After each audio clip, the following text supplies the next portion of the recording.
Dili ko ni kinabuhi sa mananak, sa tanom, natural nga kinabuhi. Kini kinabuhi mao ang kinabuhi sa Dios. Amen.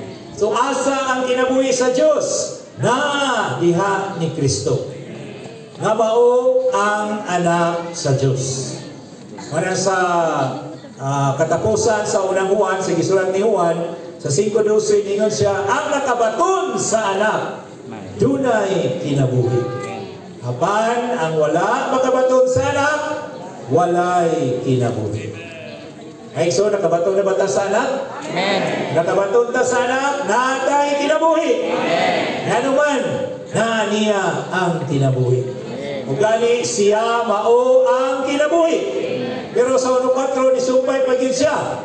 In him was life, and the life was the light of man. Ang kinabuhi mao ang kahayag sa mga tao. Amen. So kini nagpasabot nga sa dihang madawat nimo ning kinabuhiya, imo pong madawat ang kahayag. Kini kahayag kini mga igsoon, dili ni natural nga kahayag, di ba? Na may kahayag sa adlaw, kahayag sa bulan, napoy mga artificial nga kahayag, no, kana mga suga o magabi na, no? Pero kini nga kahayag, gitawag ni siya og kahayag sa kinabuhi.